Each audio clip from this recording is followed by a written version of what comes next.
See, I was having trouble with the regulators. Okay, so I've moved away from the regulators we were using. I'm now using an adjustable turbo regulator because it can handle fault. Yeah. Here's what I've experienced, or what I experienced on the last one that I did. They do Harleys and they know what they're doing. And those heads turned out to be good. You pull the old heads off, the valves recessed into the seat by almost an eighth of an inch. Yeah. So, that could be a lot of welding shirts.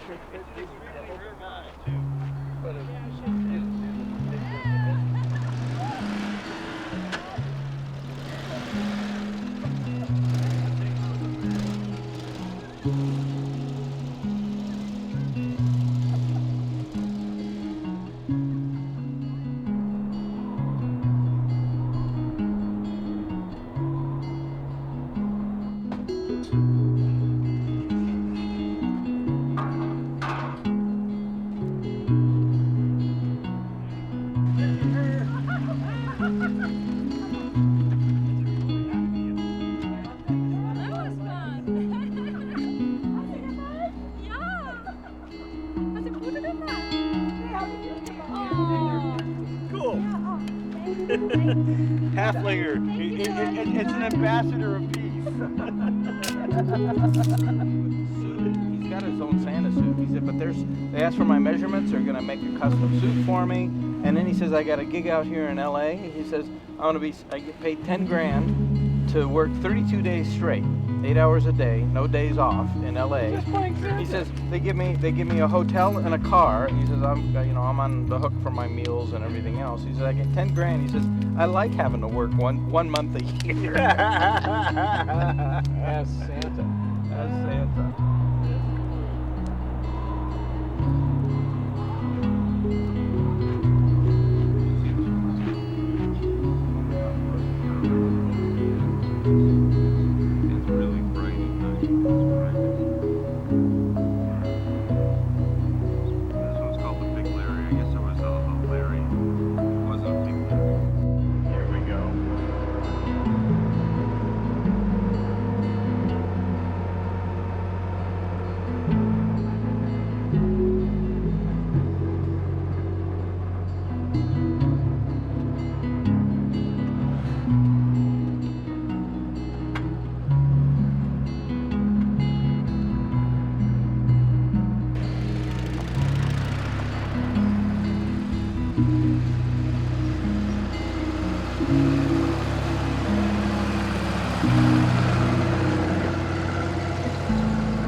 They're cushioning.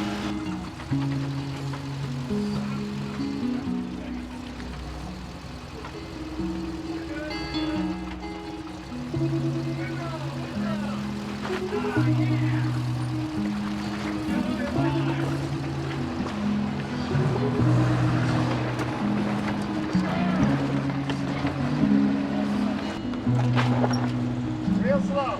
Real slow.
Look, the Toyota wants us back.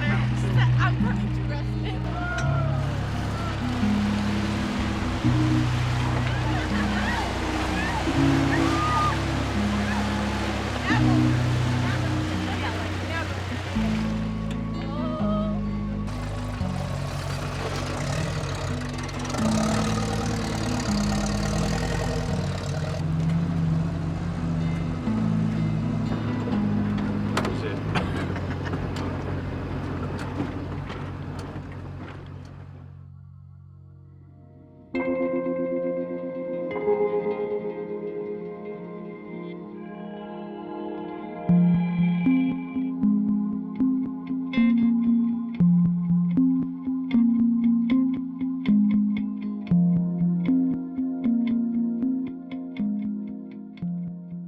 If you look behind through the trees, you see how blue it is between the trees?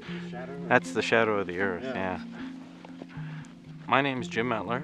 I have a Pinzgauer 712 with a, I guess you'd call it a workshop box on the back. I think it was a radio command truck in the Swiss Army. And I use it for my amateur astronomy hobbies. I do public outreach with it. I set it up for public star parties, but most especially I take it out and show the night sky to mostly school kids that are camping out, that maybe have been away from the big city for the first time ever, and get a chance to see some of the constellations, the Milky Way, and see what the real night sky is really like. I've been interested in astronomy since I was a young kid. My parents got me a telescope when I was little, and I still have it. And I finally bought what I call a real telescope. I have a 12-inch aperture telescope, which gathers a lot of light, lets me see the real faint, detailed things that are up in the night sky. And I really enjoy sharing that with the public, with especially kids, children, that is the ones that have never even seen the night sky. A couple weeks ago I gave a presentation, and it was for a fairly large group. There was 120 students there, but they were from a school in the LA area where they have lots of lights and there's lots of light pollution, so you really can't see hardly anything at night in that area. And one kid came up after I gave the presentation. We were looking at the Milky Way, we were looking at different constellations, we were looking at planets, we were looking at Saturn through the telescope. You could see the rings on Saturn. And this one student came up to me and said, "I'm from China, from a big city, and I have never seen a star at night his entire life." He had always, between the air pollution and the light pollution in China, between the light pollution in LA, he just grew up as a child never looking up at night because there was nothing worth looking up to see. And so he was amazed and just thrilled at the things we could see from a good dark sky sight, and then being able to look at a planet himself and see it with his own eyes. When a school kid looks in the telescope and goes, "Oh, wow," as soon as they put their eye to the eyepiece, that just makes doing this worthwhile. Behind these clouds, but the Big Dipper is actually over here. We have the dipper, and then the handle comes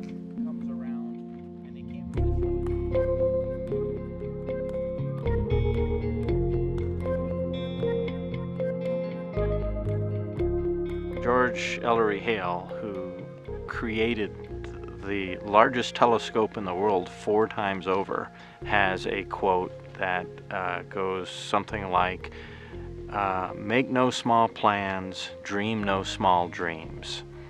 Meaning just the sky's the limit. Whatever you think you can do, and you just need to look at it that way.